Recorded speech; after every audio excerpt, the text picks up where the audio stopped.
சொல்லிட்டு தோட்டத்துக்கு கிளம்புனேன். காலையில் எல்லா வேலையும் முடிச்சிட்டேன்.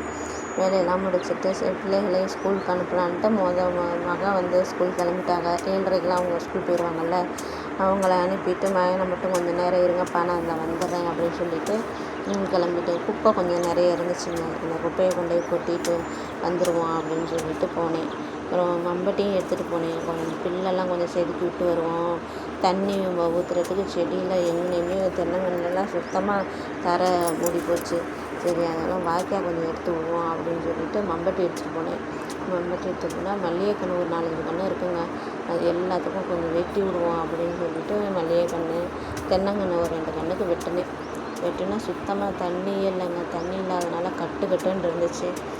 என்ன பண்ணுறது, சரி கொஞ்சமாக மெதுவாக வெட்டி விடுவோம் அப்படின்னு சொல்லிட்டு நமக்கு மண் வேறு இது இந்த மண்ணுங்க, என்னது களிமண்ணுங்க, சுத்தமாக காஞ்சி போனோன்னு கட்டுன்னு வெட்டவே முடியலை. உரமும் நாம் கொஞ்சம் கொஞ்சமாக அங்கிட்ட பறக்கி போடுறது, இந்த சாணி உரம் இப்போ ஆட்டு உரம் கொஞ்சம் வாங்கி எல்லாத்துக்கும் கொஞ்சம் கண்ணுக்கெலாம் வச்சு விட்டேன். ஃபுல்லாக செடி தரைக்கும் போட்டு விட்ருக்கேன். இப்போ அது மண் கொஞ்சம் லூஸ் ஆகட்டும் அப்படின்னு சொல்லிட்டு உழுது விடலாம் அப்படின்னு சொல்லி பார்த்தா நமக்கு நேரமே வர மாட்டேங்குதுங்க.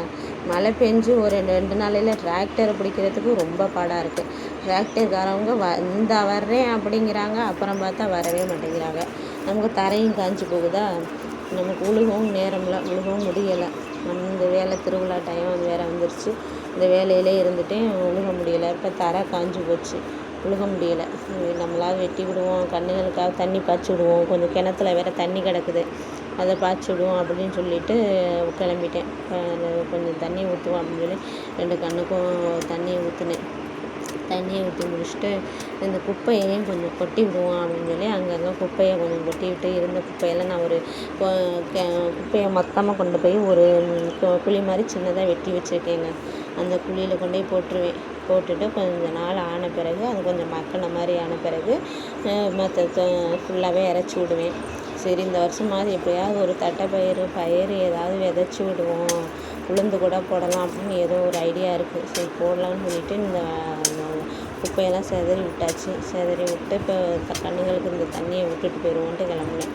நம்ம கேணிலையும் கொஞ்சம் தண்ணி இருக்குது, அதை இறச்சி விடுவோம். நம்ம காற்றுள்ள போதே தூற்றிக்கோள்னு சொல்கிறாங்கல்ல, நம்ம தண்ணி இருக்கும்போதே அதை பயன்படுத்திக்கிட்டால் கொஞ்சம் செடியாவது கொஞ்சம் இதாக இருக்குன்னு சொல்லிட்டு இந்த வைக்கல் கொஞ்சம் பழைய வைக்கல் மச்சு போன வைக்கல் பக்கத்தில் எங்கள் மாமா வீடு கொடுத்தாங்க.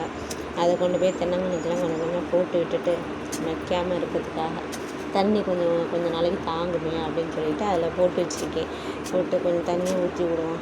நம்ம குடம்பு தான் உடஞ்சி போச்சு, சாயங்காலம் வருவோம்னு சொல்லிட்டு எல்லாத்துக்கும் வாய்க்கால் வரப்புகளை மட்டும் எடுத்து விட்டுட்டு முள் வேறு நிறைய வந்துருச்சு. இந்த முள்ளெல்லாம் எடுத்து விட்டுட்டு முள் வேறு காலிலெல்லாம் குத்துதுங்க. சீமக்கருவு நம்ம 10 நாளைக்கு வயலை பக்கம் போகலைன்னா உடனே எங்கேருந்து தான் இந்த புல்லு மண்டுதுன்னு தெரியலை, இந்த சீமக்கருவையும் மண்டுதுன்னு தெரியலை. அப்படியே டக்குன்னு நம்ம போட்ட விதை கூட வருதா வரலையோ இந்த முள் மட்டும் நிறைய வந்துடுதுங்க. சரி அதெல்லாம் 1-2 இருந்ததெல்லாம் கொஞ்சம் வெட்டி விடுவோம் அப்படின்னு சொல்லிட்டு ஒரு இடத்துல மட்டும் நான் ஆட்டு உரம் வந்து கொஞ்சம் அதிகமாக போட்டு ஒரு சின்ன வரப்பாக எடுத்து செஞ்சு வச்சுருக்கேன்.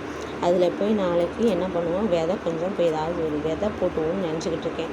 வெண்டி விதை நம்மகிட்ட இருக்குது. அந்த வெண்டி விதையை போடுவோம், இல்லைன்னா சீனி விரங்காய் விதையை போட்டுட்டு வருவோம் அப்படின்னு சொல்லிட்டு அதையும் கொஞ்சம் இப்போ அது நல்லா தொலைன்னு மண் நல்லா இருக்குங்க. அதையும் சரி பண்ணி விட்டுருவோம் அப்படின்னு சொல்லிட்டு அதையும் நல்லா நோண்டி ரெடி பண்ணிட்டு இப்போ தண்ணியையும் ஊற்றி விட்டுருவோம். தண்ணியை ஊற்றி விட்டால் நல்லாயிருக்கும். நம்ம கேணியில் இருக்க தண்ணி தான். இப்போ அது மழை பெஞ்சுன்னா கேணியில் கொஞ்சம் தண்ணி நல்லா கிடைக்கிது, அதையாவது பயன்படுத்திக்குவோம் இப்போயே அப்படின்னு சொல்லி தான் இப்போ அதை ரெடி பண்ணிக்கிட்டு இருக்கேன். நல்லா தண்ணியெல்லாம் ஊற்றியாச்சு. கொஞ்சம் ஊற்றிட்டேன். இன்னும் சாயங்காலம் எனக்கு கூட எடுத்துகிட்டு போய் தான் எல்லா கன்றுகளுக்கும் இன்னும் கொஞ்சம் நல்லா தண்ணி ஊற்றி விட்டுட்டு வரணும். பார்ப்போம் எந்த அளவுக்கு சாத்தியமாகுதுன்ட்டு. வெயிலும் வேறு சரியான வெயில் போடுதுங்க, ஒன்றுமே பண்ண முடியலை. என் கன்று 4-5 கன்று தென்னங்கன்று ஒன்றும் இல்லாமல் போச்சு, எல்லாமே காஞ்சி வறண்டு போச்சு. என்ன பண்ணுறது, போர் போட்டோங்க. போர் போட்டால் அது கரண்ட் இழுக்கிறதுக்கு அதுக்கு நிறைய ப்ரொசீஜர் இருக்குங்க. அது தெரியாமல் தான் கரண்டே இழுத்து போட்டோம். சரி போரையும் போட்டுவிட்டோம். போரை போட்டால் நீ கரண்ட் இழுக்கிறதுக்கு என்ன பண்ணுறதுன்னு தெரியலை. நம்ம இடம் வேறு, நமக்கு மாமனார் தான் அந்த இடத்த நமக்கு பிரித்து கொடுத்தாரு. அந்த இடத்துக்கு பங்கு 3 பேர் இருக்காங்க. எல்லாருமே சேர்ந்து தான் அதில் கையெழுத்து போட்டு நம்ம பிரிக்கணும். எல்லாம் ஒத்து வருவாங்களான்னு தெரியலை. பார்க்கலாம், ட்ரை பண்ணுவோம். எது கிடைக்குதோ அந்த அளவுக்கு பயன்படுத்திக்குவோன்ட்டு இருக்கிறேங்க.